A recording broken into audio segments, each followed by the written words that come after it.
Bonsoir, heureux de vous retrouver pour un nouveau numéro de Grand Angle.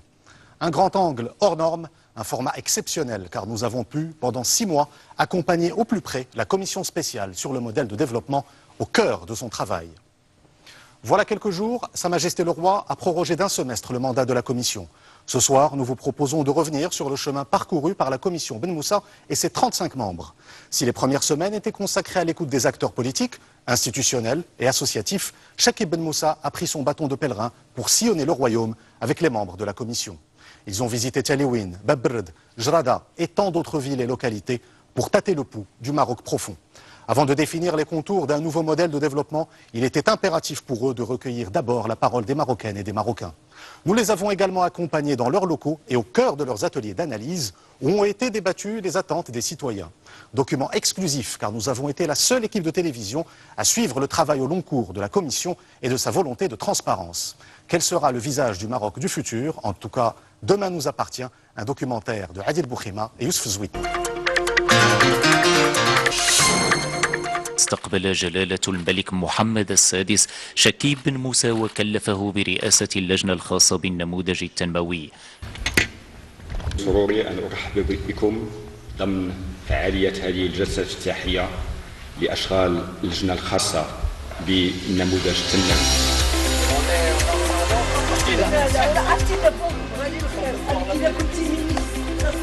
Il faudrait qu'on s'organise de manière à ce qu'on remonte ce que ressentent les citoyens, ce qu'ils veulent.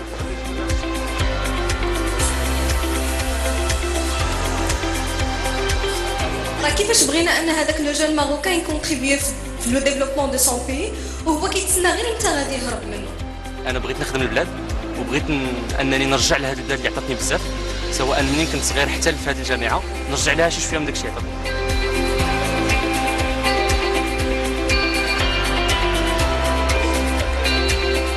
إلا ما حاربناش الفساد والله 10% لازم. لا ما عينتيش كيفاش الناس كيعيشوا ما غاديش تخدموا لهم.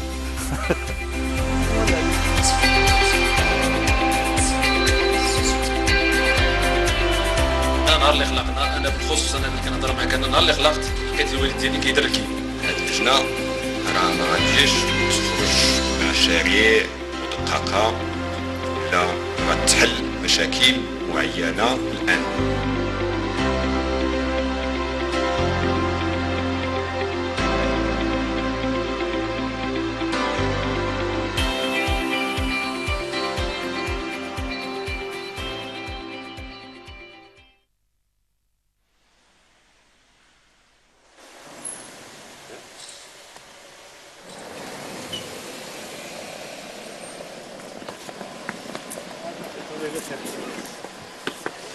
On est encore parti de l'avenir aussi un petit peu. عرفتي دابا بغالي الخير إلا كنتي مينيستر لا سونتي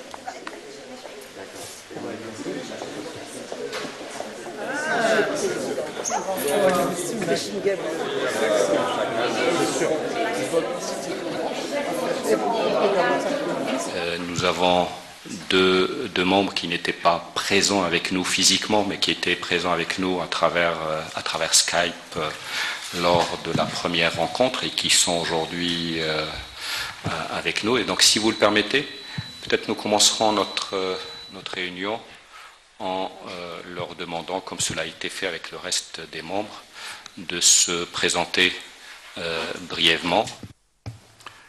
Merci, cher Président. Bonjour à toutes et à tous. Je suis impatient de faire la connaissance de chacun d'entre vous.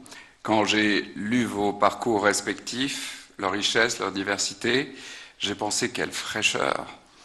Des économistes, des politiques, des profs et des médecins, des entrepreneurs, des artistes, des savants et des penseurs, des femmes, des hommes, beaucoup de jeunes, bref, tout ce qui fait une société, ses valeurs et son excellence. Car de cette richesse et de cette diversité jailliront les idées qui feront le Maroc de demain, en ligne avec la mission de la Commission telle qu'indiquée par notre Président, tracer les contours d'un modèle de développement rénové qui permettra au Maroc de s'ériger au rang des nations avancées.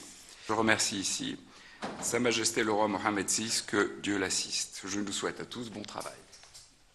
Je pense que la question de travailler ensemble est fondamentale et je pense qu'elle augure de belles choses. Voilà. L'exercice auquel nous nous sommes confrontés est un exercice qui vient compléter, aider à nous approprier ce qui était déjà inscrit dans la feuille de route initiale. Alors, sur les finalités, comment nous représentons les finalités du travail de la Commission et sa raison d'être. D'abord, susciter de l'espoir et construire la confiance.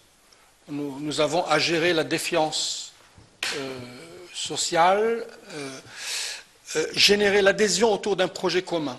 Donc le jeudi, en fin de journée, à Bengueil. Je pense que on n'est pas là juste pour s'entendre parler ou la préoccuper les autres parler, on est là pour débattre. Et je pense que c'est le débat, encore une fois, qui nous permettra de creuser les questions un peu plus et de trouver des solutions pertinentes pour le citoyen, c'est ce que j'espère.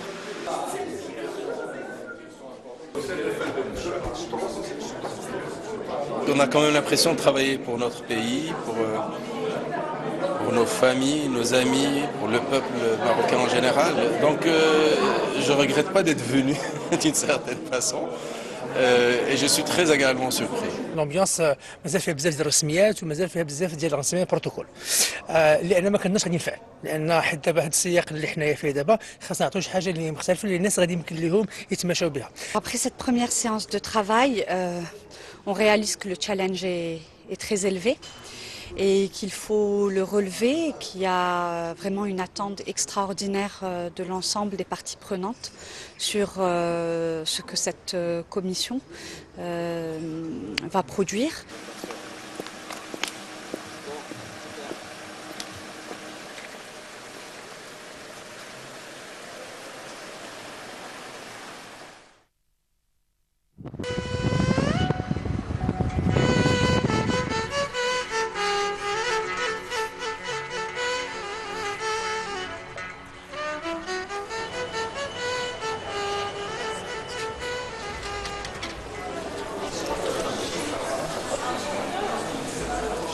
Avec nous dans la nouvelle maquette de l'université avec son extension.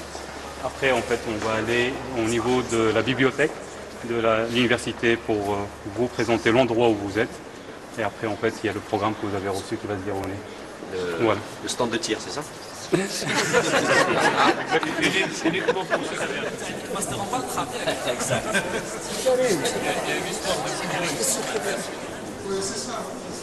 Voilà. في اللقاء الثالث ديال اللجنه حنا اليوم في جامعه محمد السادس بتاع التخصصات. هذا اللقاء هذا هو فرصه باش نكتشفوا الجامعه ونكتشفوا مناهج مثل الذكاء الاجتماعي اللي هو الانتاج كوليكتيف. عندنا واحد الورشه باش نشوفوا كيفاش هذه الادوات يمكن نستعملوهم باش نحسنوا من العرض اللي غتقدموا اللجنه ويمكن لنا نستعملوا الذكاء الاجتماعي اللي كاين في اللجنه كامله وخارج من اللجنه. C'est un vrai plaisir, c'est un honneur d'être parmi vous aujourd'hui. Comment écouter 35 millions Marocains? Comment faire un dialogue de confiance, un dialogue riche, un dialogue qui nous permet d'arriver à une vision complète de leurs aspirations, de leurs observations, de leurs expériences, aussi de leurs talents, de leurs idées, de leurs propositions. L'intelligence collective, c'est un phénomène naturel. C'est la capacité de résoudre des problèmes complexes ou des tâches complexes en groupe. Phénomène naturel dans lequel l'habilité collective dépasse celui d'un individu ou même d'un subset, d'une partie du groupe. Les solutions pour les Marocains ne vont pas tomber du ciel, ils vont être co-construites, un sens, une vision, des propositions, des solutions co-construites avec des Marocains et des Marocaines. Et donc la science d'intelligence collective peut servir à atteindre les objectifs de cette commission si on arrive à vraiment co-construire avec nos concitoyens. Merci de votre attention et à bientôt. Merci.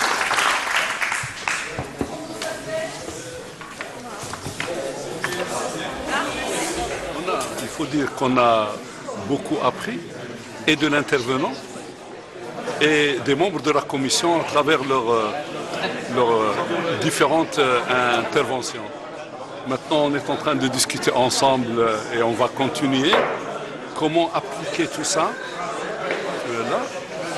à la démarche que nous allons engager. Nous allons engager une démarche qui est orientée citoyen. Et il faudrait qu'on s'organise de manière à ce qu'on remonte ce que ressentent les citoyens, ce qu'ils veulent, ce qu'ils ressentent dans tous les domaines, pour en tenir compte et en faire, disons, l'essentiel de notre output. Parce qu'il s'agit de mettre les citoyens au centre de tout ce que nous allons faire.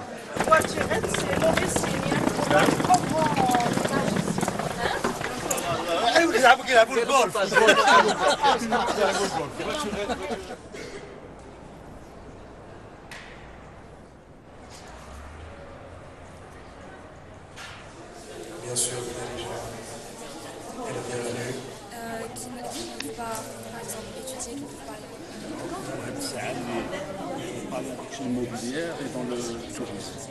On s'adresse en toute liberté, mais c'est important pour nous de comprendre. Ça fait? يلا شكون اللي عاد يبدا؟ تبدا انت؟ D'accord. يلا. صراحة أنا le projet ديالي c'est que العام الجاي je pars en master soit en France, soit dans un autre pays. Et après, soit je commence ma carrière professionnelle, genre pour 5 ans, 6 ans, et ديك الساعة عاد نفكر ندخل المغرب. Je suis dans un master de cette personne. J'ai l'attention et l'intention qu'il faut de chaque professeur. Je peux vous dire que les cours ici se passent de façon à ce que notre professeur il nous donne les outils pour travailler et nous laisse nous épanouir. Nous avons notre marge de manœuvre. تنظن بان هذا اللقاء هذا عنده واحد الاهميه قصوى. علاش؟ حيت تنهضروا مع هاد الشباب وتنحاولوا نفهموا من عندهم كيفاش هما تيشوفوا المستقبل في البلاد، شنو هما في نظرهم الاشياء اللي اليوم كارثيه وخصها تتبدل، وشنو هما النقاط اللي ايجابيه وخصها نقويوها وخصنا نحافظوا عليها. فبالطبع الخطر هو يكون حنا كناس ولا كخبراء ولا كفاعلين سياسيين الى اخره تكون عندنا واحد التحليل اللي ما يكونش متلائم مع الشيء يعيشوا الناس في الميدان.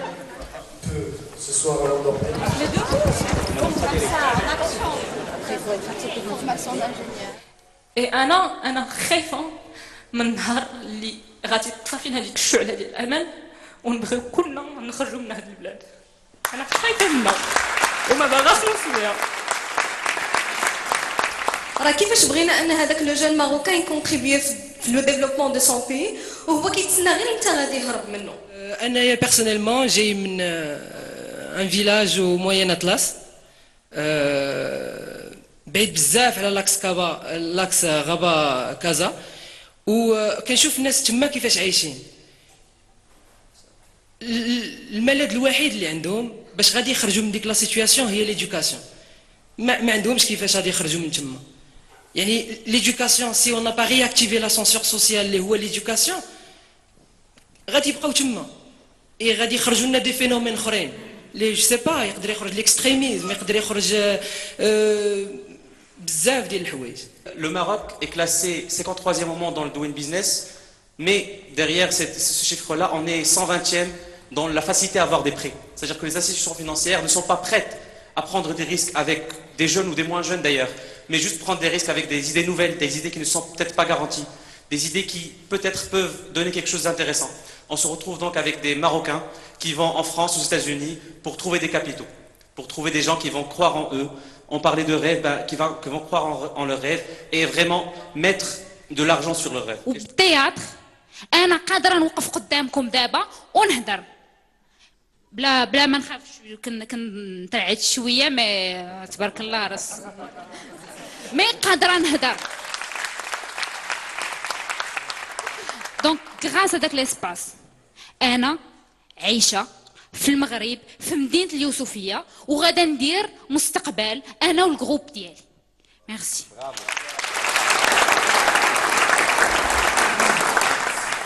Et témoignages très touchants, extraordinaires, et ça donne espoir en notre pays, même si au fond de nous, on est très perturbé par ce premier échange.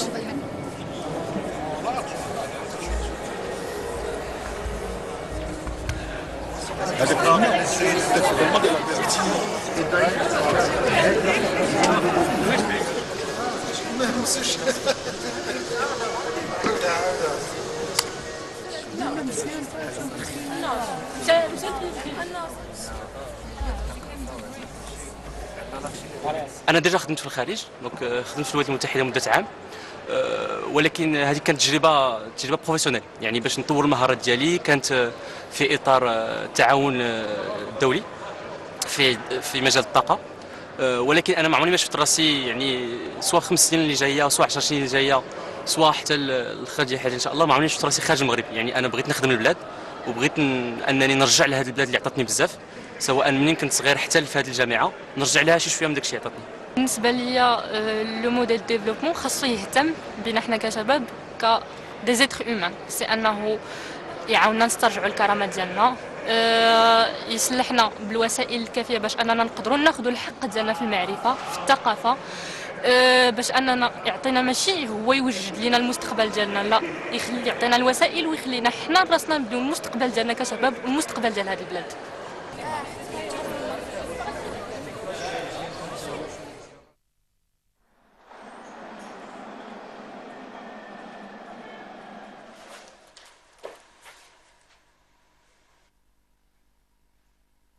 Donc je suis en 3e année في l'école nationale des sciences appliquées جديدة، ودخلت ليها هذه العام اللي فات، دخلت ليها en 3e année، دونك عاودت لا 3e année ديالي، لأنه سي لو بروميي كونتاكت اللي كان عندي مع ليكول بوبليك. دوزت التعليم ديالي كله في المدارس الخصوصية، وأول مرة ندخل المدرسة العمومية هي في لينسا، دونك أنا درت لي كلاس بريباراتوار، دوزت الكونكور ناسيونال كومان ودخلت لينسا. ملي كتدخل ليكول بوبليك اول مره كتلقى واحد الجاب ما بين ليكول بوبليك وليكول بريفي. اليوم مقلقه الحاله اللي حنا فيها في المغرب، الحاله اللي في المغرب اللي ما بقاوش الشباب عندهم، الناس اللي قدام ماشي غير الشباب الصراحه، الناس عامه ما بقاوش عندهم لا كاباسيتي ديميتر ان افي كريتيك، لا كاباسيتي دو كريتيك، ما بقاش عندهم الشجاعه باش يقولوا داكشي اللي كيفكروا فيه.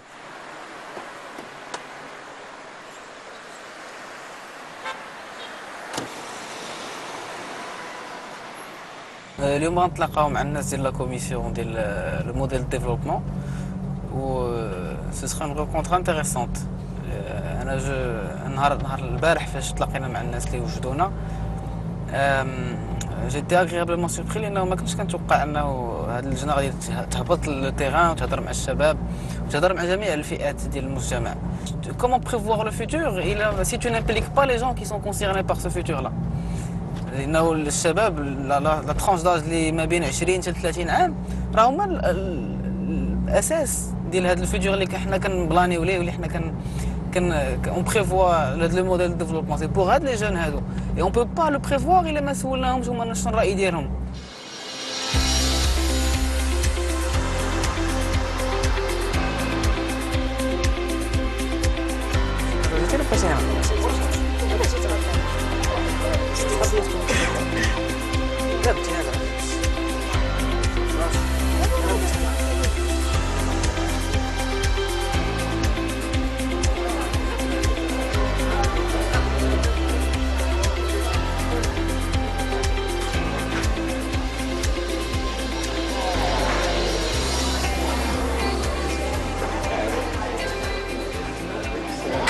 Fil directeur des rencontres que la commission va faire pendant les 6 mois de son travail sera le contact avec la jeunesse. Dans les universités, mais probablement même aussi dans d'autres, le fil directeur sera le contact avec la jeunesse, et il était important de venir rencontrer les jeunes de Jadida. Filière génie informatique et à la licence professionnelle, je suis faculté L'orientation كاينه ولكن كاين داك لو بروبليم ديال نتايا كتخدم الباك مي سون سافوار ابري شنو عندك شنو غادي دير تا ان افونير فلو يا tu passes le concours et après si ما جبتيش هذاك الكونكور راك تي اكسكلو يعني tu peux pas faire ce que tu veux.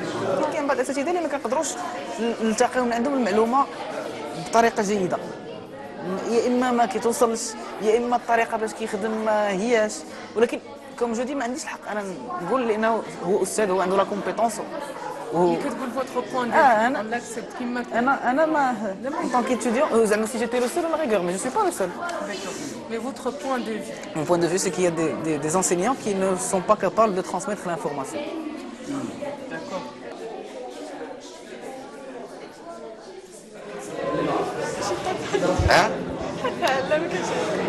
بحال بحال دابا ملي غادي تكمل غادي تشد ليسونس د المات دابا ياك من بعد ملي تشد ليسونس د المات اش بغيتي دير نقدر نخدم به ولا نقدر نكمل ماستر؟ نقدر نكمل ماستر. ايوا وها انت سديتي الماستر نخدم. ها نخدم. ولكن واش عندك شي اختيار بغيتي تخدم في البريفي بغيتي تكون موظفه لا بغيتي تخدم في البيبليك علاش علاش حسن فسر لي علاش حسن انا في البريفي اذا انت تقول بها الا جيت تخدم معايا راه ماشي مزيان. L'échange était très intéressant parce que d'un côté, ils ont parlé de leurs difficultés, mais ils ont aussi parlé de leur envie de réussir, de leur rage et des solutions pratiques qu'ils essayent de trouver à leurs difficultés. Donc, ce n'est pas totalement négatif. Il y a aussi beaucoup d'envie de s'en sortir. De ce point de vue, c'est très intéressant. Donc maintenant, on a une petite... On a 5 minutes à peu près, même un peu moins de 5 minutes par rapporteur pour synthétiser ce qui a été dit dans vos ça va nous prendre très mal ça. Et après, غادي نفتحوا المجال للشباب. أريد كشاب مغربي أن تكون لنا الحرية في بلدنا ولا يمكن أن نعيش الحرية دون أن نؤدي عليها. الحرية في جميع المناحي، حرية التجول، حرية التعبير، حرية التنقل، حرية المعتقد، وكذلك يجب الالتفات إلى العالم القروي. حنا كشباب راه تسقط الله وفي سيدنا وانتم عينكم سيدنا ومعكم ولاد بات الحمد لله لا السي دريس لا السي بليده ولا السي فؤاد العروي واللي نقول الصراحه تقال راه لا انا شي اللي صحيح يتهز راه بارك علينا من الحجر دوزوا البشر اليوم خاصنا نخدموا ولاد مع البشر هو اللي عندنا فيه المشكل الوعي ديال الحظيه العلاقات الانسانيه في علم الاجتماع عندنا مشاكل بيرسوناليتي بنادم كيشرب قهوه مقلق طالع عليه الدم ناخذ النموذج المراكشي في الضحك نعموه على الغابه كله ناخذ النموذج الدكالي في الماكله والطياب والمسائل ونعموه على كل شيء ناخذ نشوف رؤوسنا انا كنقول رؤوسنا بيناتنا حنا النموذج ديالنا بيناتنا ما باغي لا كوريا لا اليابان لا الانتيليجونس ارتيك لا والو بيناتنا اللي عندنا شي بلاد فيها شي حاجه المراه الصحاويه تبارك الله كتعتز النهار اللي كطلق كدير العرس حتى الدكاليه ديرها ما تبكيش دير الحاجه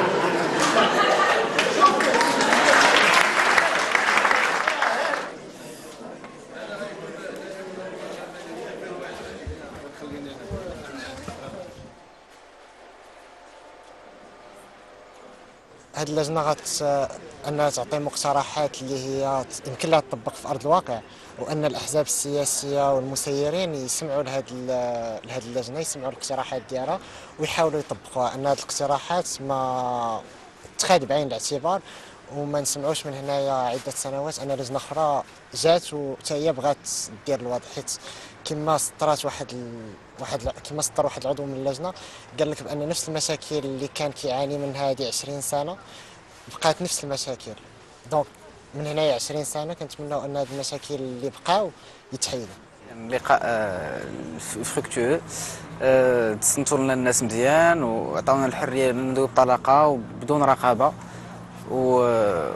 كنا كنحسوا بهم انتريسي ماشي داك كيدير خدمته انتريسي غيالمون انه يسمع لك ويعرف باش كتحس ومثلا قلنا سمعنا التيموناج ديال السي رضا الشامي اللي قال لك il a pleuré à cause d'une histoire c'est des choses qui touchent qui font plaisir لانه tu te rends compte انه هاد الناس ما جايينش كيديروا خدمتهم وصافي ويمشي يكتب تقرير ويعطيه الملك سي الناس اللي كيديروا شي حاجه بقناعه وكيحاولوا يقربوا من الناس يهبطوا عندهم لتحت باش يقدروا يبنيو داكشي اللي خدمتهم على الصح.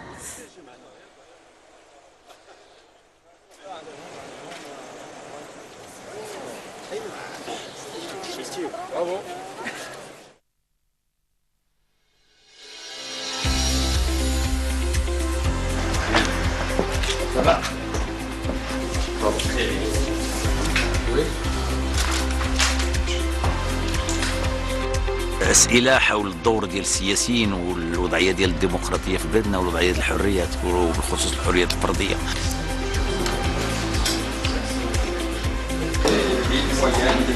الأولويات اللي كيخص المواطن ديال البلاد هما ثلاثة، هما الصحة، الشغل والتعليم.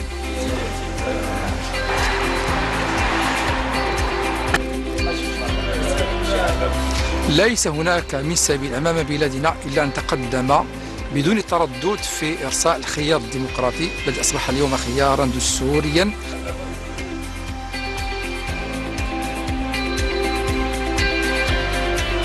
إيقاف ظاهرة الاعتقال السياسي وإيقاف متابعة يعني المواطنين العاديين ولا المدونين ولا الصحفيين باش يمكن لنا أننا نحترموا حرية الرأي والتعبير كأساس.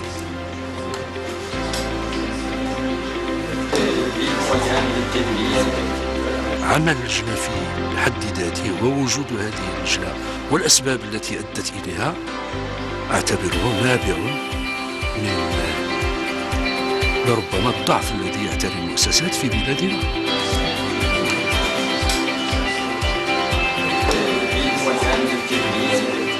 نضع واحد السياسة حقيقية للتنمية القروية ولأن هذه منذ الاستقلال لم ننجح في تنمية هذا العالم.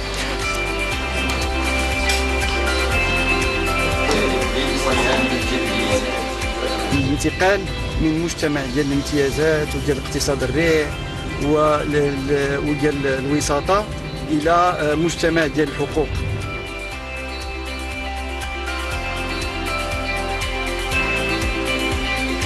تشديد على ضرورة صياغة تعاقد اجتماعي يستلهم القيم والمبادئ المنصوص عليها في نص وروح وثيقتنا الدستورية.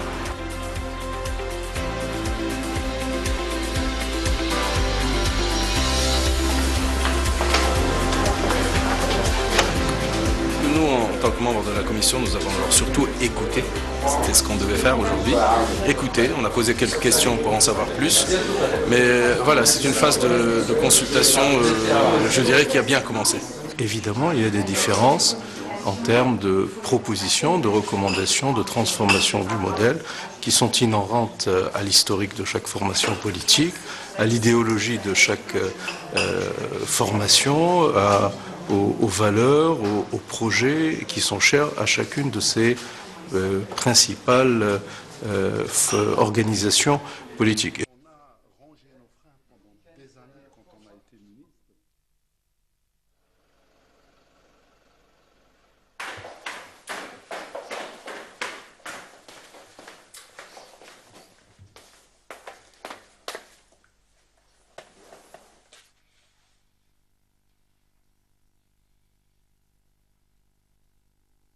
ولا كانوا اهتمامات في الاول دابا غنزادوا اهتمامات اخرين اولويات اخرين، يعني حتى الوقت 24 ساعه هي 24 ساعه. يعني كاين لقاءات اكثر، كاين اجتماعات اكثر، كاين وقت ديال التفكير. يعني هذا تزاد ليا على داكشي اصلا كنت كندير اللي هو كان بشويه بزاف. دابا انا اللي كيسولني على هذه القضيه تيقول لي مبروك، تنقول لي ما تقوليش مبروك، نقول له الله يعاونك. علاش؟ لان هذا الموضوع هذا جا في واحد الوقيته بالنسبه للمغرب، حتى انا مغربي ملي كنتشارك مع الناس نفس المستقبل، جا في واحد الفتره فين الناس خاصهم الامل. يعني هاد الفتره ديال التعيين، التكوين ديال اللجنه جات بالنسبه للناس اللي عارفين اما يعني اخر امل ولا اخر فرصه باش يمكن المغرب يوصل لهذاك الشيء اللي يطمح به.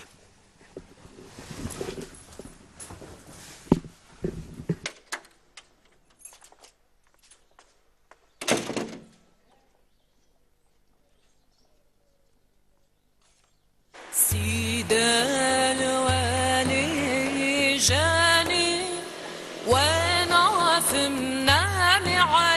لك وسط على موطني خلاني مخطوط حسك. دابا حنايا في العرايش اول لقاء اللي كتنظموا اللجنه مع مجموعه المواطنين باش نخلقوا واحد الحوار حول الحاجيات ديال المواطنين والامكانيات ديالهم، وهذه فرصه باش نخلقوا واحد قناه مباشره مع الناس. تقريبا تسجلوا اكثر من 200 شخص.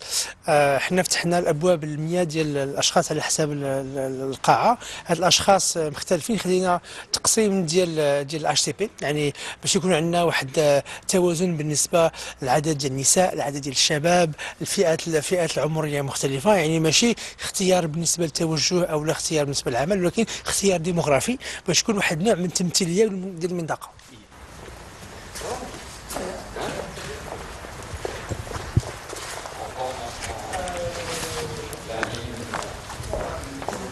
اللجنه الخاصه نموذج تنموي.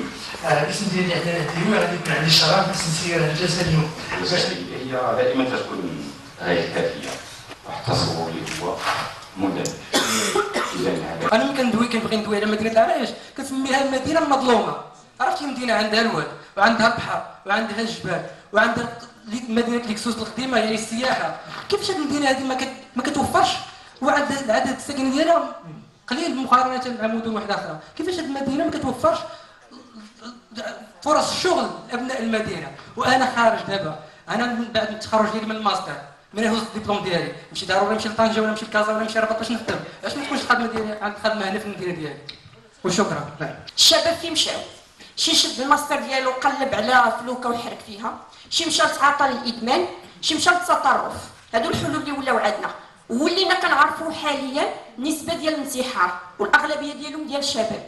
اذا الا ما كانش عندي تشغيل في المدينه ديالي، الا مشيت لطنجه الشباب طنجه فيها يمشيو يخدموا، الا مشيت للرباط الشباب ديال الرباط فيها يمشيو يخدموا. بغيت الثروات ديالي ديال المدينه ديالي فين كتمشي؟ بغينا التوظيف يشاركونا حنا فين كتمشي. انا عندي واحد الرساله حابسه على كتفي، غادي نحاول موجز في الرياضيات سائق طاكسي ماشي بشومه. عيب وعار، عيب والله تا عيب في هذه المدينه هذه السعيده. كي بغيتو الا ما حاربناش الفساد والله عجله التنميه لازالت قدام. اللي هي ديك الكريمو، هذيك الكريمو كتعطيك امتياز، والامتياز عنده ضوابط ديالو. انا الا لقيت انا هذاك الامتياز تعطى البزنس او تعطى لواحد ملياردير او تعطى، اذا هذا الامتياز هذا ماشي قانون، هذا خارج على القانون. العرايش معروفه في العالم عندها اللي فهوي غوج وعندها اجود الاراضي، عندها السقا وعندها، ولكن شنو هما الواقع ديالهم على التنميه الاجتماعيه ولا الرفاهيه ولا والو. العرايش شنو استفدت من هذه المنطقه؟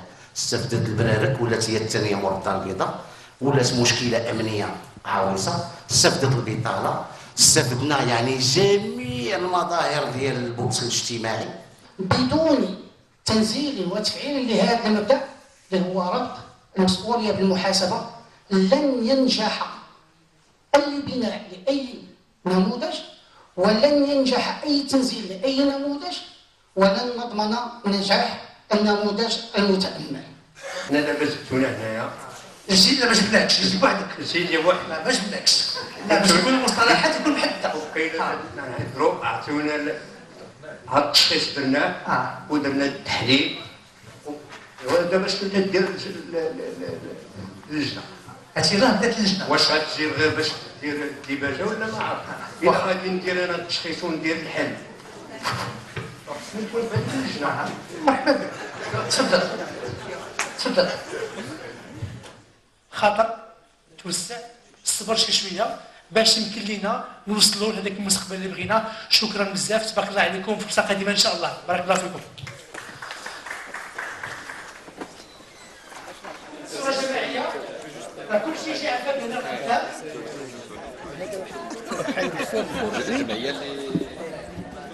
مازال كاين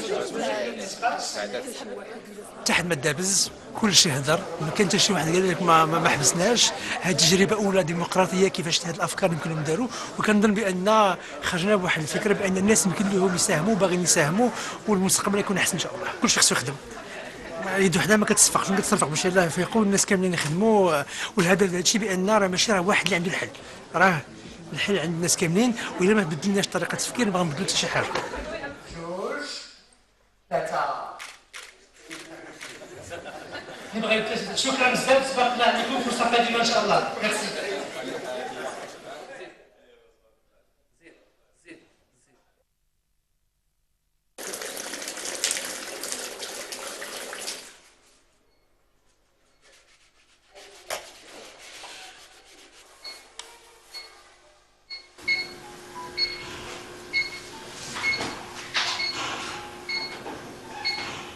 Là, il s'agit d'un... C'est une dame qui a 47 ans et elle n'était pas suivie jusqu'au jour où elle a senti quelque chose dans son sein, une boule, ce qu'on appelle communément une boule. Donc voilà, il s'est avéré que c'est un carcinome. S'il y a une vingtaine d'années, j'opérais deux par mois. Aujourd'hui, c'est 4-5 par semaine. Donc le nombre explose, c'est dans le monde. On va arriver à 8 femmes sur 10, ce qui est énorme. Ce qui est énorme.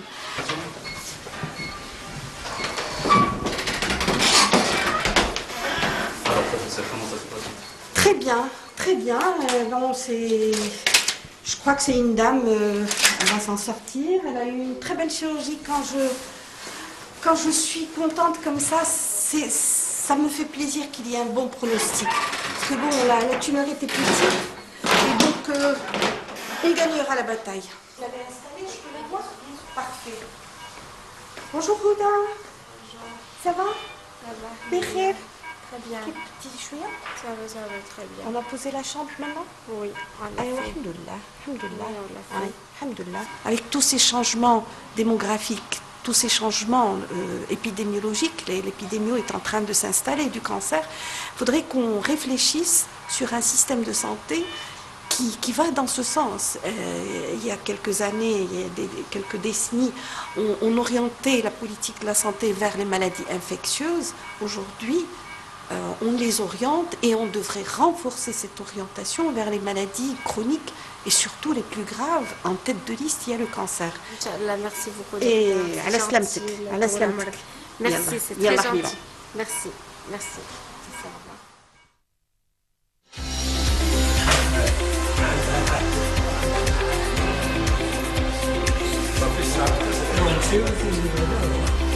Bon courage pour tout à l'heure.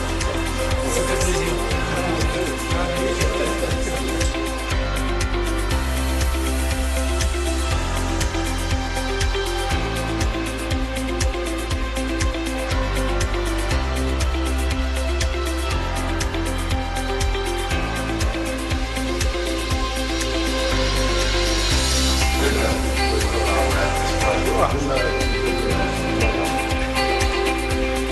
C'est vraiment la concentration.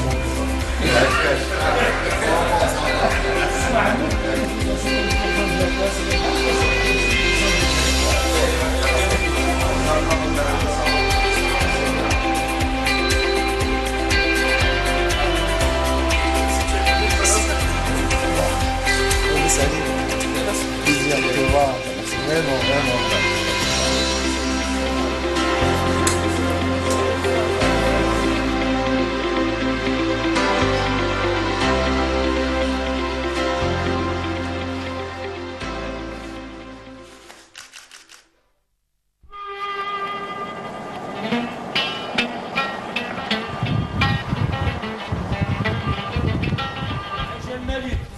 عاش الملك، الله يدوم لنا ملكنا خليل ويخليه لنا.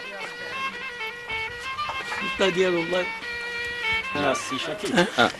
احنا اليوم كنتواجدوا في هذه المقبرة اليهودية اللي معروفة عندهم بعمران بن ديوان، اللي كتواجد هنا بمركز جماعة السجن اللي تابعة للإقليم ديال وزان. اليهود المغاربة ويهود العالم كينظموا جوج مواسم في هذه المعلمة هذه. كينظموا موسم عندهم في شهر 5 وموسم كينظموه في شهر 8.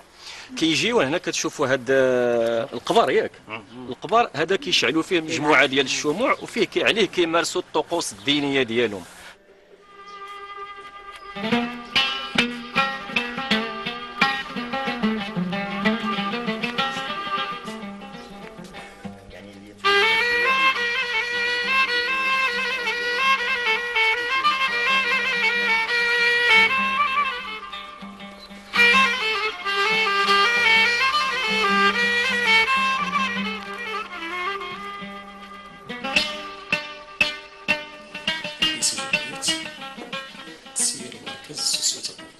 السلام عليكم ورحمة الله تعالى وبركاته.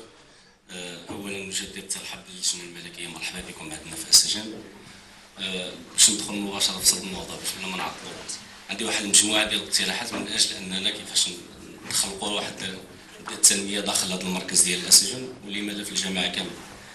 بما أن كما تكلم السي بن موسى على السجن والتاريخ ديالها، راه كانت مدينة من المدن السبع الأوائل في المغرب. وعندنا واحد المزار اللي هو معروف عالميا، ما غاديش نتكلموا على وطنيا مش حاجه عالميا، كيجونا ناس من جميع الدول ديال العالم. الا علاش ما نفكروش اننا القريه ديال السجن نحولوها واحد القريه اللي هي سياحيه، بما انه عندنا الحمد لله واحد المجموعه ديال الثروات الطبيعيه، عندنا الغابه، عندنا الاراضي، عندنا الماء موجود هنايا، نخلقوا واحد المجموعه ديال الاشياء اننا نربطوها قريه سياحيه. ما نلقاوش المشكل في السياح اللي غادي يجيو عندنا بحكم انه عندنا هذا المزار كيجيونا ناس من جميع دول العالم، يعني ما يبقاش عندنا المشكل. احنا كمجموعه ديال التعاونيات، احنا بالنسبه لنا كنلقاو مشاكل بالنسبه ديال مشاكل يعني بالنسبه للتعاونيات ديالنا، حنا كنلقاو بالنسبه للارض ولا كنحطوا المشاريع ديالنا كنلقاو مشاكل. بالنسبه للاشجار عندها اراضي سلاليه كثيره، ولهذا احنا عندنا واحد المطلب اللي هو مجموعه ديال التعاونيات وافقوا عليه، هو اننا نخصصوا واحد القطعه ارضيه هنايا من الاراضي السلاليه اللي يستغلوها هاد التعاونيات واللي يحطوا عليها المشاريع ديالهم. انا باش جيت تعاونيه ومجموعه ديال نسائيه فلاحيه ديال العالم القروي وتدق ابواب وتجيب مشروع من 60 مليون الفوق، ويجي نائب الجموع مثلا ويرفض انه يعطي يسلم قطعه ديال الوعاء العقاري بدون تعليل، هذا يحز في انفسنا السيد رئيس اللجنه. أكد لكم بأن كلجنة احنا سجلنا كل من خلال هذه المداخلات هذه النقاط اللي يمكن غتساعد اللجنة باش تاخذها بعين الاعتبار في تصور أو بلورة هذا النموذج التنموي في المستقبل. ومرة أخرى نشكركم على الحضور ديالكم في هذا الاجتماع. شكرا لكم.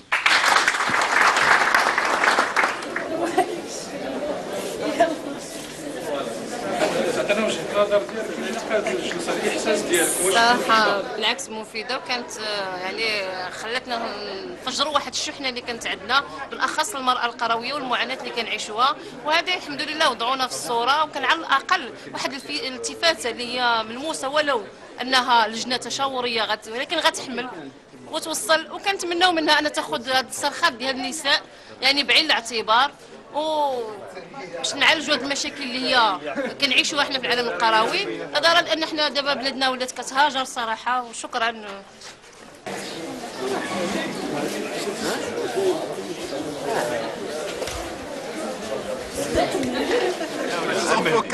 لا والو اما 4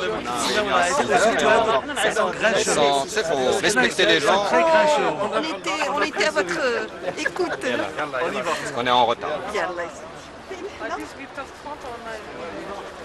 On devrait avoir un seuil basique d'infrastructures et de ressources humaines dans toutes les régions marocaines, et cette région spécialement, pour que, au moins par rapport aux soins de base et aux soins d'urgence, qu'ils puissent être assurés sur place.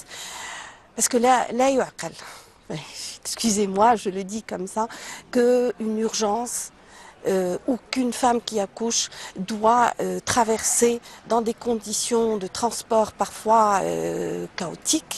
C'est des gens qui viennent de montagne, et pour aller au centre le plus proche, ou la ville le plus proche pour se faire soigner. Des fois on a des dégâts et on a parfois même des pertes de vie.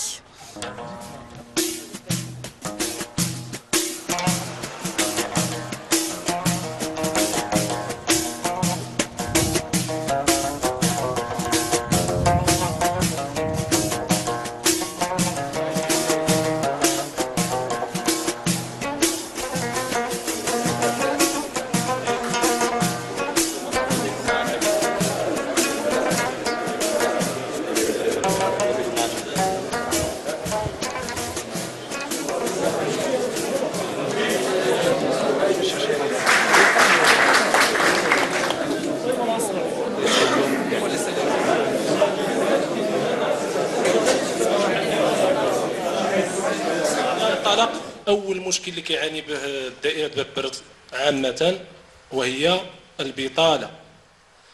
وخصوصا هذه الأعوام الأخيرة هناك أزمة خانقة.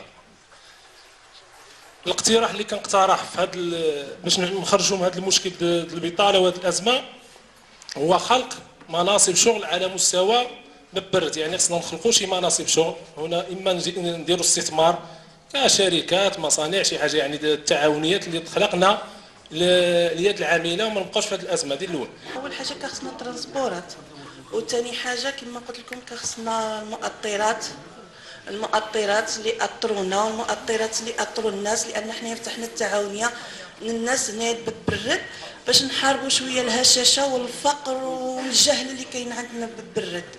يعني كنتمنى منكم تحلوا لنا هذه المشاكل ديالنا، وشكرا ومرحبا بكم. La Commission ne fait pas de promesses. La Commission est dans une démarche de co-construction. Elle est dans une démarche d'écoute, de compréhension de la nature des besoins de nos compatriotes et de l'ampleur des besoins. Et cette prise en considération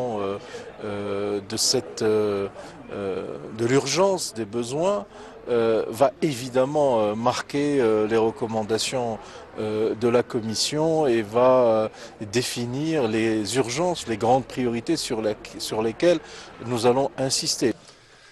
انا غادي نهضر معكم يعني باللغه ديال جبال نيشان، ما كاينش فيها شي لغه اخرى من غير هادشي. حنا نهار اللي خلقنا، انا بالخصوص انا اللي كنهضر معاك، انا نهار اللي خلقت لقيت الوالد ديالي كيدير الكيف، ما كيدير حتى شي حاجه. ما عندناش شي حاجه هنا في هذه البلاد اللي من غير الكيف. والكيف بالمفهوم ديالها ماشي كنديروا الكيف غادي نديروا بها الديور، ولا غادي نديروا بها سياره 60 مليون، ولا غادي نديروا بها الديور في طنجه ولا في تطوان. كنديروا الكيف بنعيشوا بها. يعني كيفاش غنعيشوا بها؟ الوالد ديالي انا كيحرث الكيف كيدخل منها 5 المليون. 5 المليون كيفرقع علينا في الدار، كندوزوا بها العام.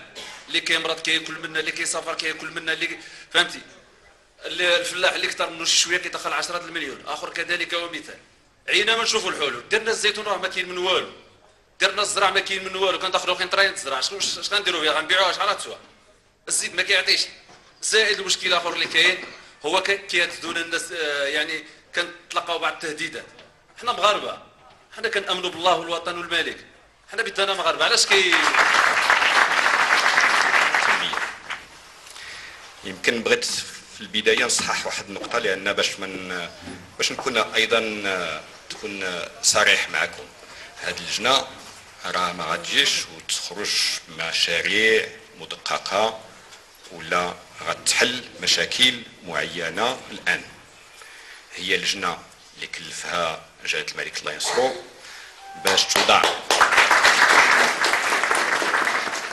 هي غتوضع واحد النموذج تنموي. اي هذا تعني نلقاو حلول جميعا باشراك كل الساكنه في كل المناطق ديال المملكه، نلقاو حلول هيكليه باش واحد العدد ديال النواقص، واحد العدد ديال الاشكاليات اللي نتوما طرقتيو لها، نلقاو واحد الحلول اللي هي مستدامه. شكرا لكم.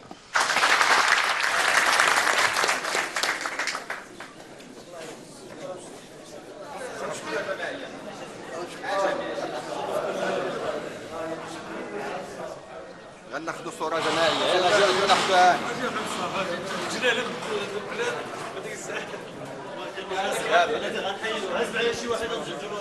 يلا يلا.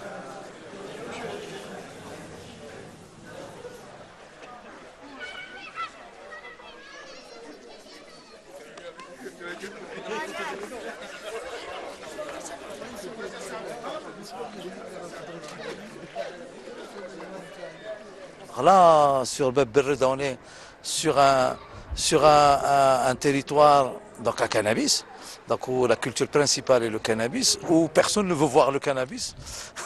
Mais les gens, l'occasion a été que les gens en parlent, et ils en parlent directement en disant dites-nous ce que vous voulez. Est-ce que vous voulez l'éradiquer? Dans ce cas, il faut mettre les moyens pour l'éradiquer.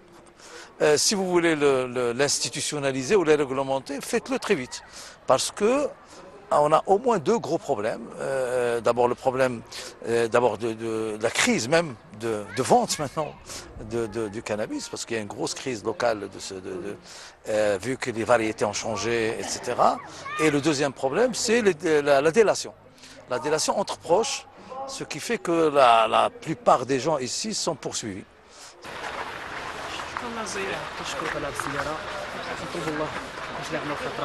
ان شاء الله خير ان شاء الله والعطاء ان شاء الله باذن الله تكون مناسبه. لا اله الا الله الصوم.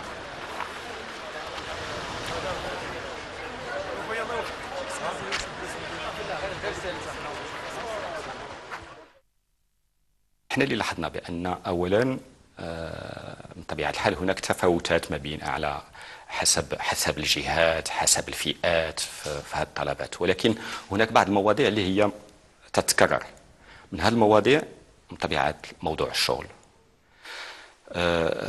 موضوع ديال كيفاش الخدمات الاجتماعيه، موضوع ديال اندماج واحد عدد ديال الفئات في هذا النموذج التنموي. وكل هذه المواضيع لازم تكون واحد الأجوبة اللي هي أجوبة هيكلية وأجوبة شمولية، لأن باش نطرقوا لواحد إلا بغينا نطرقوا بحال دابا الموضوع ديال الشغل، لازم نطرقوا الموضوع ديال إنتاج الثروة. ومتى نقولوا إنتاج الثروة، لا الثروة المادية ولا الغير مادية، ولازم أيضا نطرقوا كيفاش هذه الثروة تتوزع ما بين المغاربة بواحد الطريقة اللي هي عادلة. ولازم ملي تنطرقوا لهذه المواضيع لازم تنطرقوا أيضا لواحد الجانب ديال كيفاش تنشتغلوا حنا مجموعين كدولة كبلاد باش نوصلوا لهذه الأهداف.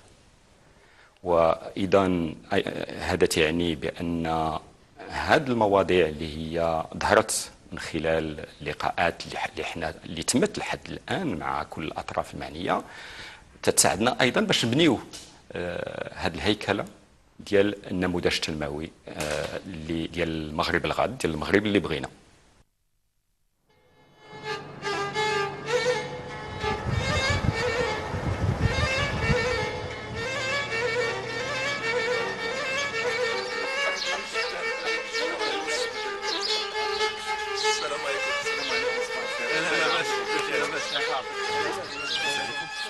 سلام ليكيب سافا الله يسلمك.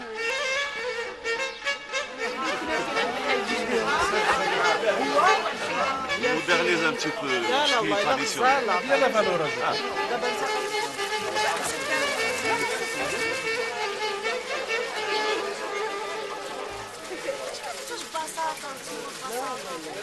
تبقى فينا كنزي شحال من نوبه عاد جا دابا ها هو سولو. لا لا لا قال لك عبد الحي heureusement qu'il y a la commission pour que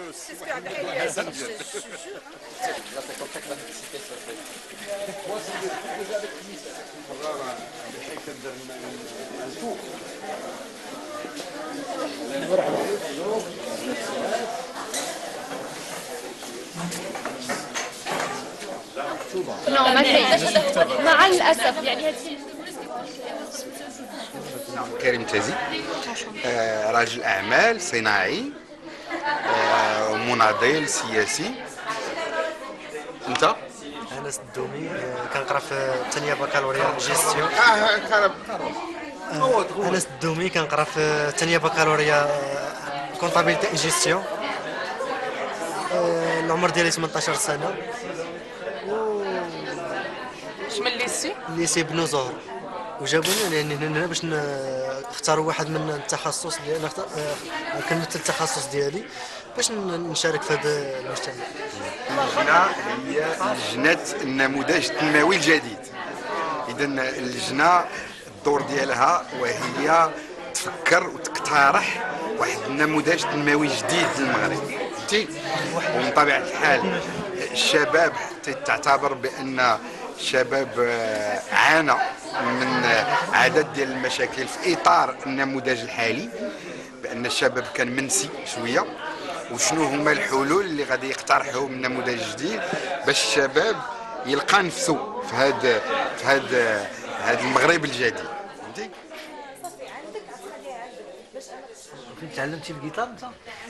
بوحدي هكا في اليوتيوب وصافي حيت ما عندناش كونسيرفاتوار في وزن كيعتبر مشكل كنعرف انا دراري صحابي مثلا عندهم شي آلة كيتعلموها خصهم يطلعوا حتى للشاون ويديروا دي كورس سوبليمونتير حتى نرجعوا نوزن ما عندهمش فين يتعلم. دابا سولناكم على وزان واش نيت مدينه واش عندها المواصفات ديال المدينه ولا ما عندهاش المواصفات؟ انا داري ما عندهاش المواصفات ديال المدينه. نفس الرأي. المواصفات ديال المدينه الاساسيات ما كاينينش مثلا اللي في المكتبات مثلا انا بغيت شي كتاب ما صيبوش في وزه خصني تنضموند عليه مثلا من الرباط ولا من شي مدينه كبيره شي كتاب مثلا هكا ما تصيبوش في وزه.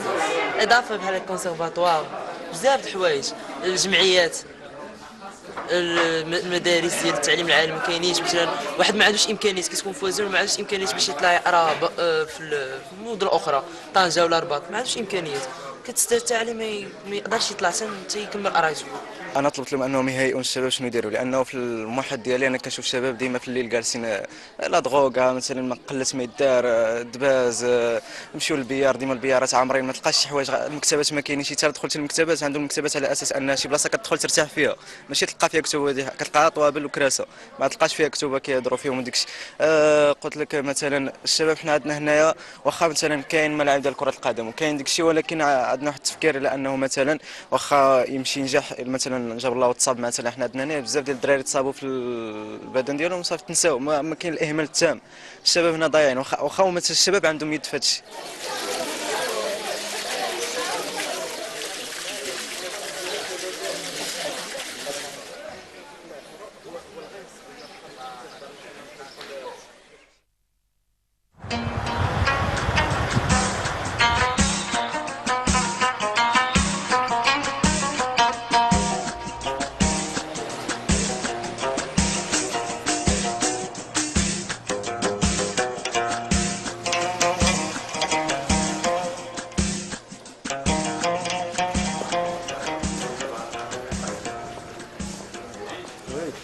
L'objectif de cette rencontre était surtout de travailler sur la note de cadrage, de finaliser un peu ces notes de cadrage. Alors je rappelle l'objectif de cette note de cadrage. Dès le début, on s'était fixé, on s'était dit que fin janvier, il serait bon que on établisse un rapport qui permette de faire le point. Alors, des écoutes citoyennes, donc c'est là, une tentative de retrouver ce qui a été dit un petit peu à Ben Grir, ce qui a été dit à Jdida, ce qui a été dit dans la visite de terrain, où on retrouve cette problématique de polarisation de la société. Je retrouve, les mots étaient assez forts, ceux qui ont tout et ceux qui n'ont rien. Les gens considèrent qu'aujourd'hui, voilà, on est dans un monde où les règles du jeu ne sont pas très claires. On retrouve toute la problématique de la créativité, de la culture comme étant un élément essentiel, les inégalités territoriales, et on retrouve là aussi toute la perte de confiance dans les institutions politiques, dans les acteurs dans les acteurs institutionnels. Voilà donc de manière, en fait, en une quinzaine de slides, une sorte de synthèse de là où on est aujourd'hui. Cette note de cadrage, je me dis, elle aurait pu être rédigée par tous ceux qui ont fait des rapports.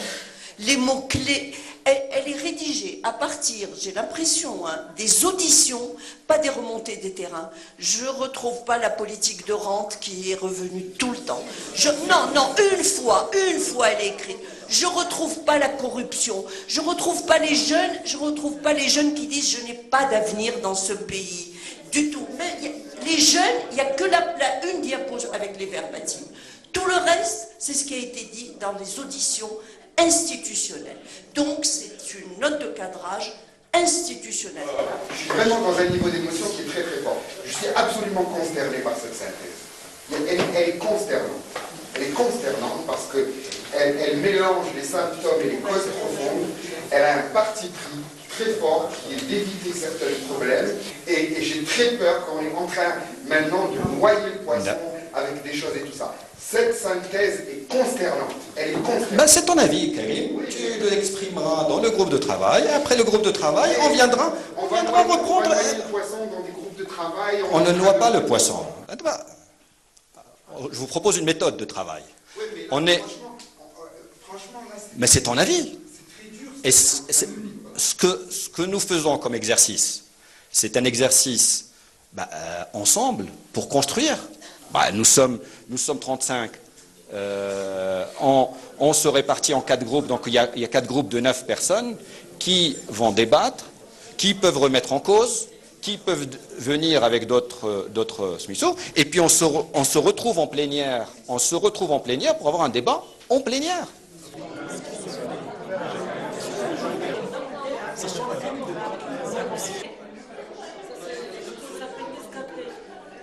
Je crois que c'est la première séance de travail qui met en lumière la diversité de la composition de cette commission.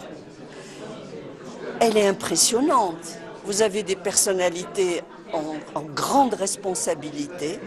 Vous avez des jeunes que jamais on n'aurait pensé trouver dans une instance pareille. Et je pense que le choix de cette composition n'est pas un hasard. Je pense qu'elle a été justement choisie pour que les problèmes du terrain remontent, pour que la langue de bois saute.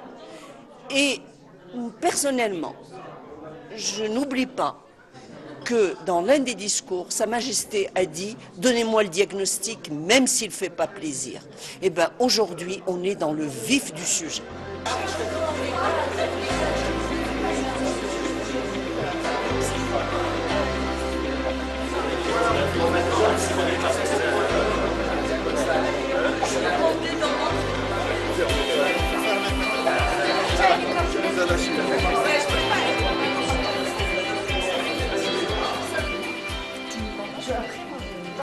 Fouad a demandé la parole.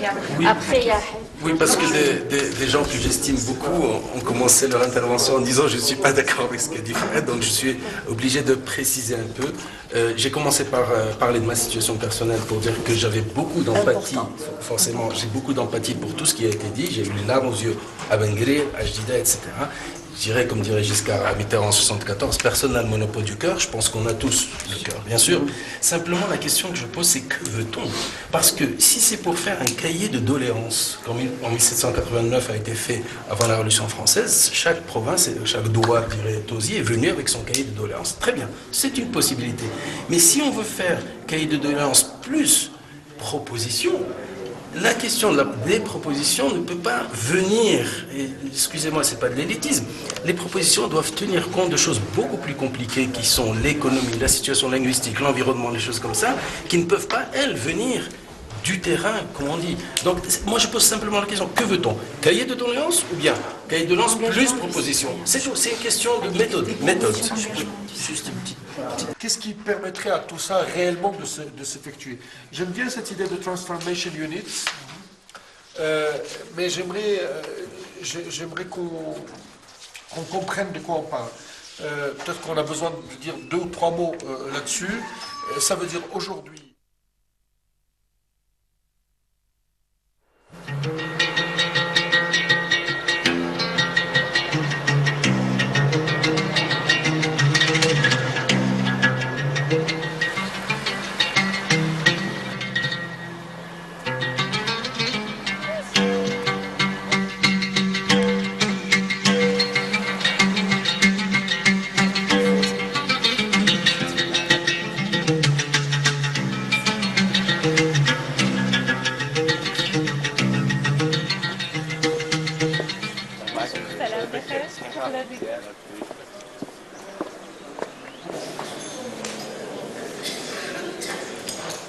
مرحبا بكم، مرحبا بنا عندكم. اسمي نوال بكري، وعندي الحظ وعندي الشرف باش نقوم بتنشيط هذا اللقاء التواصلي مع ساكنة ومواطنين مدينة مكناس.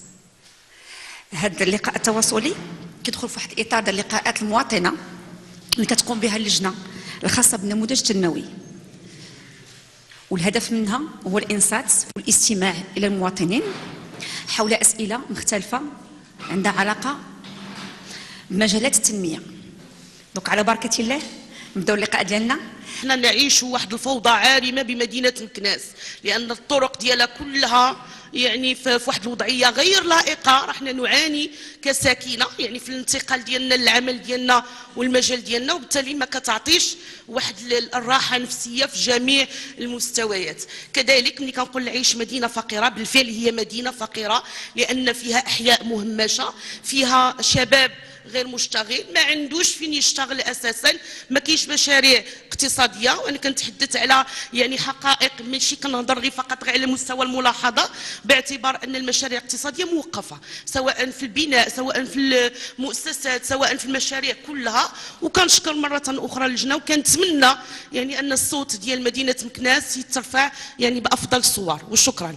بالنسبه للطلبه، الطلبه تعانيوا من اول حاجه ابار يعني الكليات والمؤسسات يعني اللي عندها علاقه بالجامعه، الشق الاجتماعي للطلبه، منها المنحه، منها النقل الحضاري، ومنها الاحياء الجامعيه.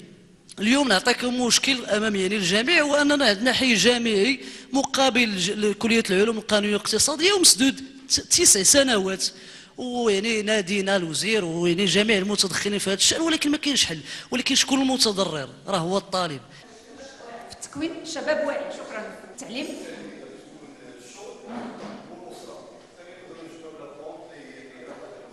وكنشكركم مرة أخرى على المساهمة ديالكم.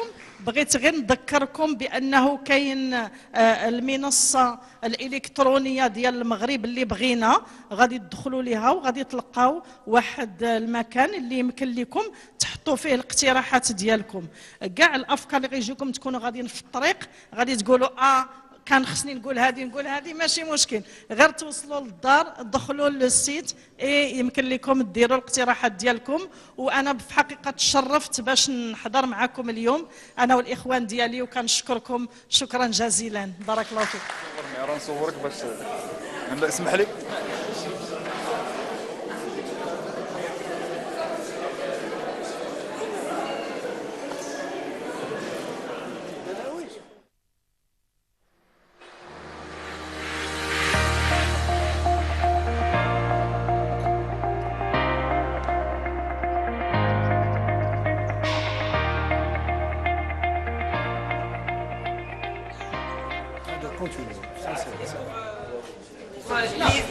Sur la parité, on peut parler. Njoma, vous me dites un peu, s'il y a inégalité entre hommes et femmes, qu'est-ce qu'on perd? Qu'est-ce qu'on gagne? Qu'est-ce qu'on perd? C'est moi le prof. C'est plus facile de répondre qu'est-ce qu'on perd. Inégalité. Prenez un exemple d'inégalité, pour être concret. L'inégalité salariale. Voilà, par exemple. En quoi? L'inégalité à l'accès à la En quoi fonction publique. les inégalités salariales entre hommes et femmes peuvent bloquer le développement au sens global. Vous êtes maintenant peut-être 50-50, mais le jour où il y aura l'accès à des postes de responsabilité, il y aura beaucoup plus d'hommes que de femmes. Lorsque il y a des inégalités salariales, lorsque vous sentez que vous êtes discriminé, que c'est injuste, vous allez produire? Non. Vous allez travailler? Non, c'est une frustration. C'est une frustration. أنا يعني طالبة في ماستر حقوق الإنسان، ويعني الهدف من هذا الشيء أننا نخلقوا جو ديال حقوق الإنسان داخل الوطن داخل المغرب، لأن كنشوفوا أن الفكر ديال حقوق الإنسان يعني يمكن أنه يكون عند بعض الأشخاص ولكن ماشي عند الجميع، لذلك أن ننشر هذه الثقافة هو شيء مهم وشيء أساسي. كنشجع بان كاين هناك تراجع في الجانب ديال حقوق الانسان رغم الهندسه الدستوريه ديال حقوق الانسان في الدستور ديال 2011، رغم يعني الانشاء وتاسيس المؤسسات ديال الحكامه خصوصا المجلس الوطني لحقوق الانسان، مازال خص العمل وخص الاشتغال في هذا الجانب ديال تطوير حقوق الانسان في المغرب. المحتوى ايضا راه قديم صراحه. لا انا نتكلم على جوج ديال الكليات اللي كندرس فيهم، كليه الاداب في عين الشق وكليه علوم قانونيه. المحتوى بعيد الواحد على المستوى اللي وصلت ليه العلوم الاجتماعيه او العلوم القانونيه في جامعات اخرى. احنا ماشي في ستاندار ديال الجامعه، متخلفين عليهم كثير. النقطه الثانيه هي المشكل اللي عندنا مع اللغه كنافذه حول ثقافات اخرى. ملي كتلقى واحد الطالب كيعرف غير العربيه وكيعرف الفرنساويه تيق بلي 90% ديال العلم في اي علم راه كيتكتب بالانجليزيه. الا ما عندكش الانجليزيه كيفاش غادي تدخل لهذا الميدان هذا؟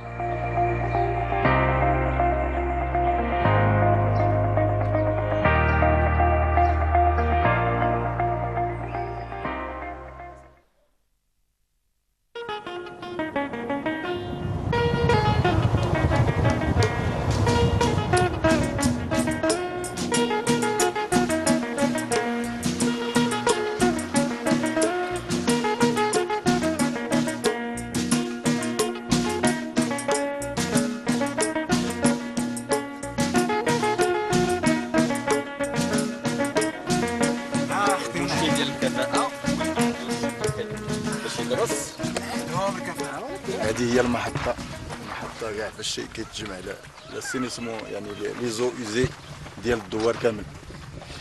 هذا البروجي دار في واحد الاطار ديال يعني شراكة بين الجمعية المحلية اللي ساهمت باليد العاملة، يعني الناس خدموا كاملين كيخدموا في لي ترونشي. المهم باللجنة انها تعاين واحد عدد كبير من الاسئله اللي كنا كنطرحوها بصفه مجرده، بحال لابروش بارتيسيباتيف كتكلم على المقاربه التشاركيه، كتبقى دائما هكذا مجرده. الان كنجيو مع عدد كبير من الفاعلين هنايا وكنتكلموا على شنو هي المقاربه التشاركيه. وراك سمعتي بالنسبه لهذا المشروع هذا ديال التطهير كيف ان جمعيه مع مكتب دراسات مع الساكنه رجال وعيالات كلهم اجتمعوا بالنسبه للدراسه، بالنسبه للتهيئ ديال المشروع، وبالنسبه حتى سميتو حتى ما بعد المشروع. هذا هو اللي كيهمنا. كتجي كتصنت كتكون عندك فكره شي شويه فضفاضه مجرده، ملي كتجي كتتكلم مع الناس كيعطوك فكره اكثر ملموسه. لا ما عينتيش كيفاش الناس كيعيشوا ما غاديش تخمم لهم. هذا هو وعاوتاني حتى كاين جوج ديال المستويات. كاين المستوى الاول هو نتذاكروا معاهم، لان باش يعرفوا راسهم راهم معنيين بهذه الخدمه. هذه مهم، لان قد ما تحسوا براسهم معنيين، لان الناس مادام خصهم يرد الاعتبار، يقولوا راه خصنا نهضروا معاكم كنهضر. لان ما تصورش دابا الفرحه ديال هاد الناس ما غنعطيوهم ما يعطونا، ولكن الفرحه ديال اللي جينا عندهم وغتجلس معاهم غتبات معاهم غتكلم معاهم بطريقه غير رسميه، بطريقه هكا ما كيتشكاوش. راك شفتي الناس ما كيتشكاوش، ماشي كيطالبوا بشي حقوق اللي ماشي معاها كاع حقوق، كيطلبوا غير الدوله تقوم بالواجب ديالها كما متعارف عليه.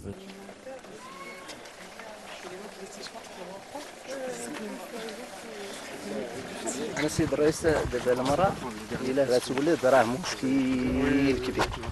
دابا 74 دوار الا كاع كاين فرملي، اش غيسوق 74 دوار باش يدور فيها، وهنا تقريبا كتولد 4 ولا 5 د العيالات في كل يومين نهار ولا داكشي. راه الفرملي صعيب عليه، ما عندنا فرملي، ما عندنا طبيبه، ما عندنا حتى شي حاجه هنا. نقول لك ومازال الجماعه قلت لك 74 دوار راه كتضرب حتى التالوزان، ومازال كتلقى تالوزان بالزيار كاينه. شوف والله ما يلقاو فين ينعسوا.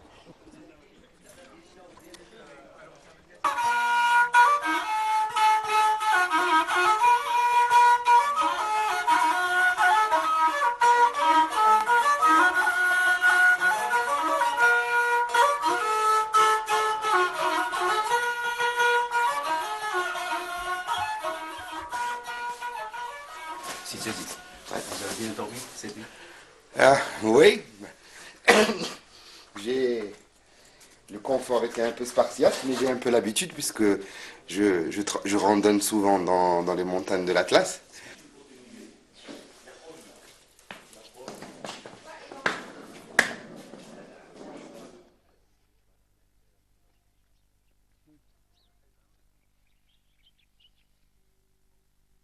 Il y a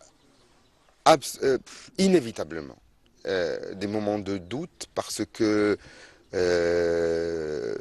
parfois la compréhension de la nature de l'exercice ne fait pas unanimité.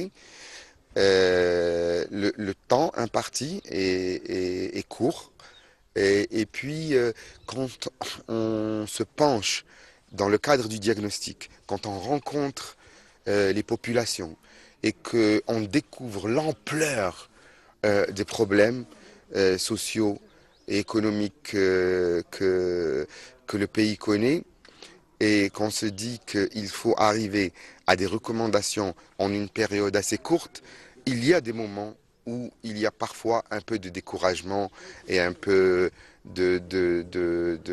d'abattement. Puis, heureusement, il se passe des discussions, il se passe des choses qui permettent de repartir de l'avant et de reprendre confiance. هي ماشي مقاربة تواصلية، هي مقاربة حنا تنعتبروها بأنها هي العمق ديال أشغال ديال اللجنة، لأن تنعتبروا بأن أولا سننطلقوا من الانتظارات ديال المواطنين.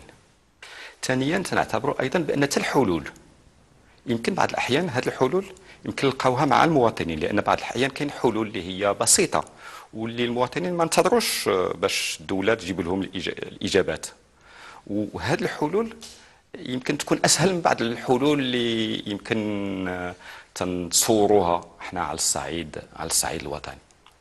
ثانيا لازم نكونوا واعيين بان اي نموذج تنموي راهي ما كانتش واحد التعبئه واسعه ديال المواطنين اللي اللي غادي يدافعوا عليه، واللي يمكن يدافعوا على واحد العدد ديال الاصلاحات، واللي غادي يساهموا في هذه الاصلاحات.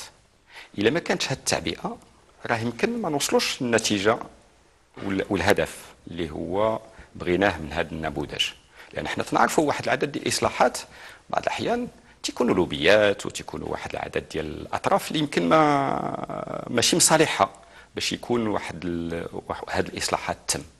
ولهذا اذا كانت واحد التعبئه واسعه وكان واحد الوعي باش الكل يشتغل ويساهم في بلوره هذه الاصلاحات يمكن ننجحوا في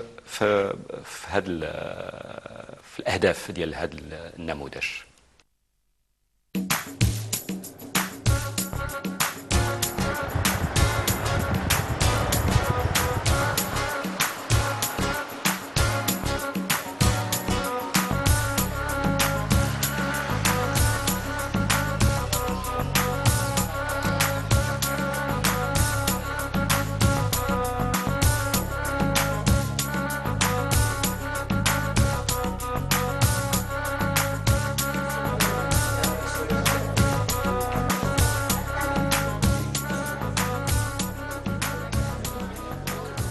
Je vous propose peut-être tout de suite d'illustrer cette déclinaison à travers les exemples que les groupes de travail.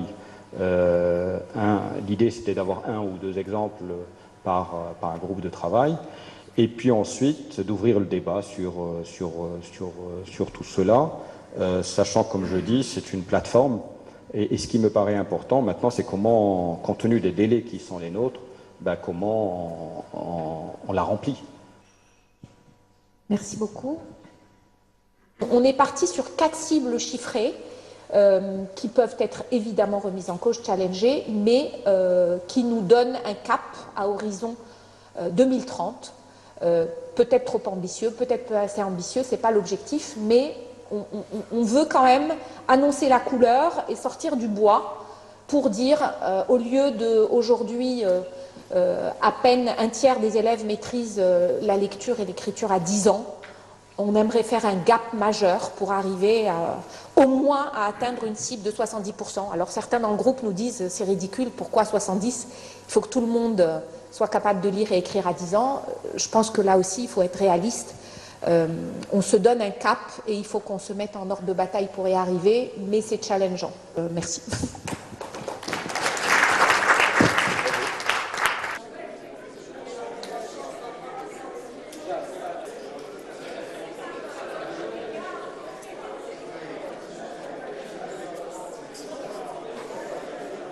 Vous avez à peu près un peu moins de 5 millions de jeunes au Maroc qui sont ni à l'école, ni en formation, ni au travail. Et je crois que ça devrait, tout à fait dans les discussions qu'on a pu avoir, les écoutes que nous a données la Commission, je pense que c'est un sujet qui est au cœur de des discussions.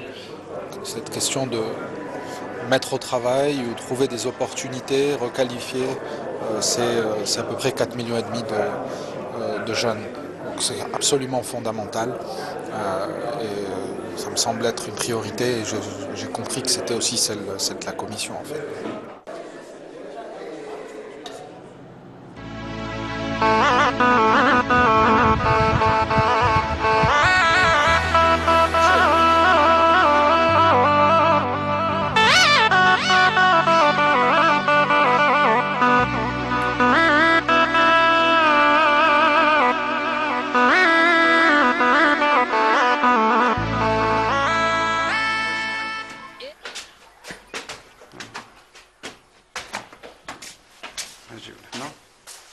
عطاكم بنتي معلم شي تمارين هاد النهار تخرجوا شي حفاظة ولا غادي تحفظوهم ان شاء الله؟ حفظتوا شي حاجة البارح؟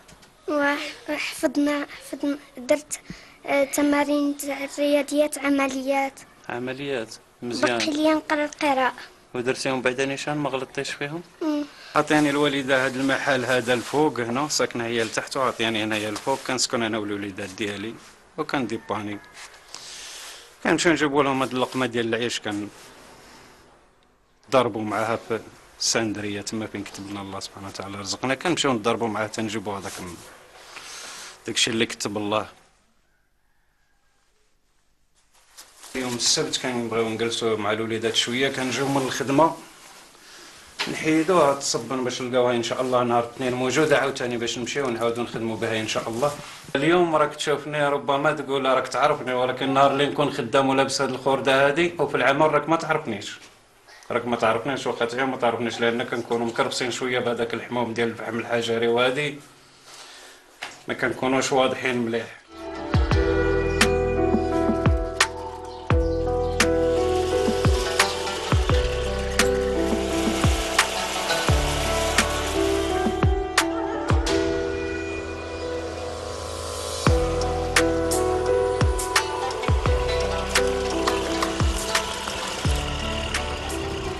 السلام عليكم. وعليكم السلام. مساء الخير كي راك داير؟ غيا شويه كلشي مليح؟ مزيان هانيه؟ انت مزيان؟ لاباس الله يعزك خويا العربي. الحمد لله. اللهم لك الحمد. اخويا هذا حتى هو عمر بالماء. عامر واه. عمر بالماء خويا. راك تشوف شحال اللوحرات تما كاع. ما كاين والو صافي. ما كاين والو. طلبوا ربي يخلف الشقا وصافي. سبحان. شهر 11 2018 شرعنا في التعاونيه هذه باش نكونوا هذه التعاونيه وبالفعل كونا تعاونيه وهذا الحاسي وهذيك البلاصه هذيك الهيه في الاحداثيات ديال هذه الرخصه اللي خرجت لنا من بعد باش نحفروا باش نكوماسيو هذا الشيء في اطار نظامي يعني ماشي عشوائي. ولكن مع الاسف كما كتشوف ها هو ودنا فيه حتى هو واحد 20 متر تقريبا غلب علينا الماء بزاف وما لقيناش الشربون تقريبا من 2003 حتى ل 2013 تقريبا شي 10 سنوات هذه اللي خدمتها لتحت. وبحال اللي حسيت براسي ما كتشدني النجا ما كانت ملي كنطلع شي عقبه ولا حسيت براسي كنتجيف ما كان الريسبيريش اللي هو مليح كنحس بالقلب ديالي كيوجعني بزاف كنحس به المهم كيحرقني. خفت ما بغيتش نزيد في هاد كي سميتو قلت ربما نمشي شي نهار نسالي ولا يضرني هاد المرض هذا وحبست قبل ما نكونوا مستافدين من هاد القانون هذا اللي جاو به جديد. اما بحال دابا ملي جا هاد القانون ديال التغطيه الصحيه وديال هاد لاسيرونس ولا نقدر نخدم ماشي مشكل. انا ميت سواء بهاد سيليكوز او بحاجه اخرى.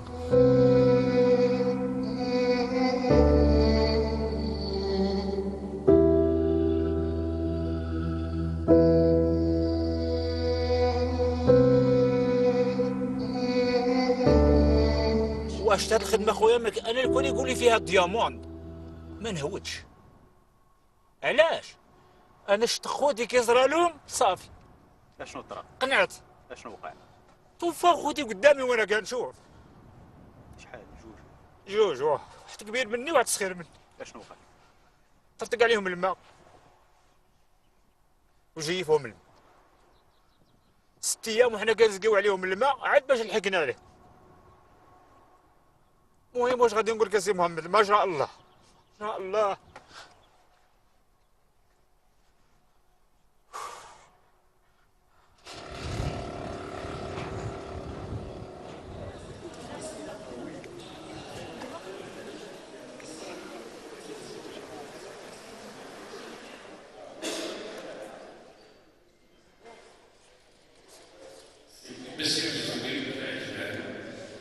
اللي جينا لهذه اللجنه هذه باش نوصلوا لها بان كاين واحد الاشكاليات بالنسبه للتعاونيات اللي نظموا مؤخرا على حسب اساس باش لاستخراج الفحم الحجري. كنا كنخدموا بواحد الطريقه عشوائيه وكنا كنخسروا فلوس، كنحفروا بها مثلا 3 4 5 ديال الحواسي، 6 تقريبا ديال البيار، حنا اللي حاسبين تقريبا خاسرين فيهم 120 ألف درهم، ومع ذلك بدون جدوى، ما كاين والو.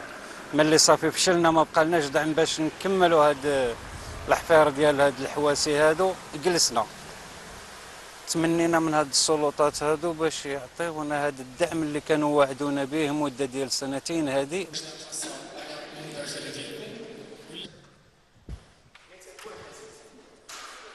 لان لذاك الوقت خصني ندخل ديريكت للجراده. الجراده تاثرت اغلاق تاع المنجم، تاثرت بوجده اغلاق تاع الحدود، يعني جوج نتاع المؤثرات اللي محليه.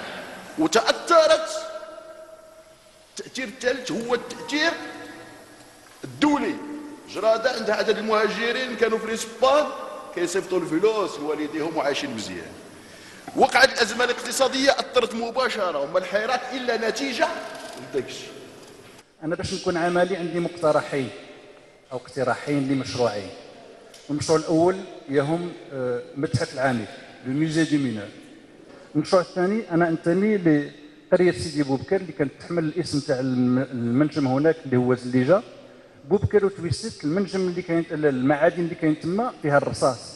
درنا غير واحد الرقم، واحد العمليه حسابيه، هذوك الناس اللي كانوا يدخلوا لذوك الغيران باش كيجيبوا المعدن وكيبيعوه، كيما في جراده كيمشيو للسندريت يجيبوا الشربون. كاين ما بين 500 حتى ل 700 واحد اللي كيدخلوا في النهار اللي كيخرجوا المعدن من تما. شحال من طن تاع الرصاص اللي كيخرج في النهار؟ غتقولوا لي علاش هادشي اللي كنقول؟ سي بور اون فير اون يوزين باتري. ديك المعمل تاع البطاريات، الماده الاوليه نتاع لي باتري هو الرصاص.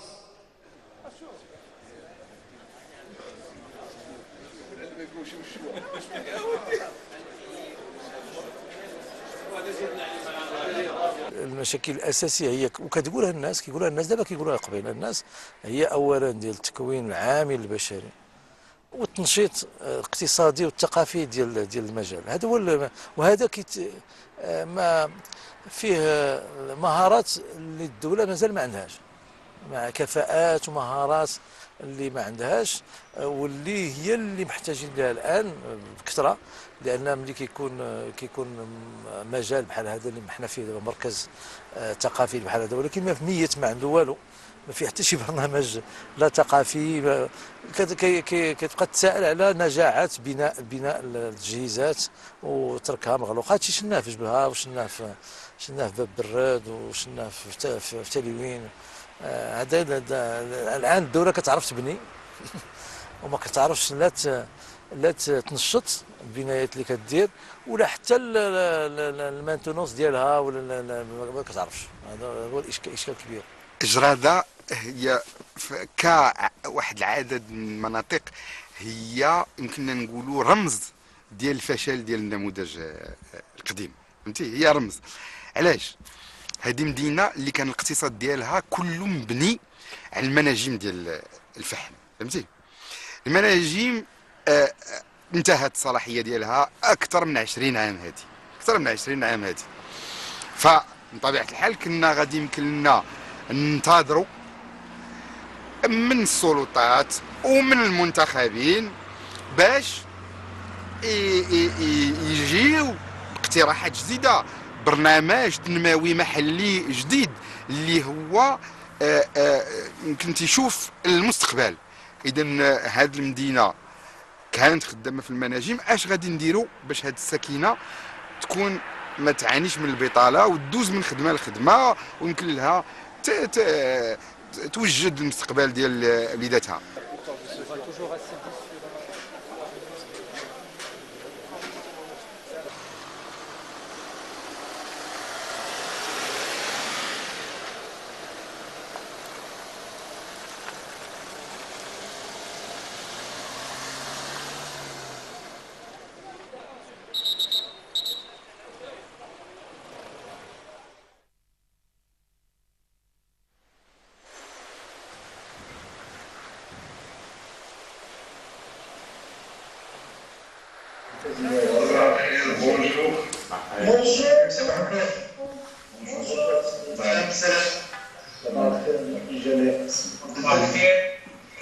Bonjour, c'est Bonjour. Donc, il est convenu aujourd'hui d'aborder le sujet sur le capital, le pilier relatif au capital humain, et puis d'aborder aussi le pilier relatif à la dimension économique. Donc, nous allons démarrer par la partie pilier capital humain et donnerai la parole à Rita Helou, qui a coordonné le groupe de travail qui a planché sur ce sujet depuis déjà plusieurs mois. Parfait. Donc, merci d'abord à tout le groupe Capital Humain qui a travaillé d'arrache-pied depuis des mois pour travailler sur tous les engagements et depuis ces dernières semaines pour préparer la présentation que j'ai l'honneur de vous présenter. Donc, sans plus tarder, je vais démarrer. جلالة الملك الله ينصرو أعطى الموافقة ديالو على تمديد هذه المهلة، وهذا الهدف من هذا التمديد هو أولا تعميق أشغال اللجنة. نتوما تعرفوا بأن هذا الوباء خلق واحد الظروف جديدة. هذه الظروف عندها تأثير لا على الصعيد الوطني، على الصعيد الاقتصادي، على الصعيد الاجتماعي، على الصعيد البيئي، عندها تأثير أيضا على الصعيد الدولي. حنا تنشوفوا بأن واحد العدد ديال الدول الآن كاين صراعات جيوستراتيجية، كاين أيضا توجهات جديدة. إلا خدينا غير الاتحاد الأوروبي تنشوفوا بأنه راه وضع برامج جديدة، ومن طبيعة الحال هذا الوضع الدولي أيضا عنده تأثير على النموذج التنموي اللي هو نموذج اللي تيمتد على واحد الفترة ديال 15 سنة، ولازم ننطلقوا من واحد التحليل موضوعي ديال هذا الوضع الجديد. الهدف الثاني كان هو تعميق المشاركة، طريقة العمل ديال أو المنهجية التشاركية ديال اللجنة. احنا انطلقنا منذ البداية في واحد لقاءات وزيارات ميدانية اللي من طبيعة الحال توقفت خلال هذه الفترة ديال الحجر الصحي، وانطلاقا من لازم الآن نعاود نستمروا في هذه الاتصالات وهذه اللقاءات، لأن هذه الاتصالات عندها تلعب واحد الدور أساسي بالنسبة لبلورة هذا النموذج التنموي.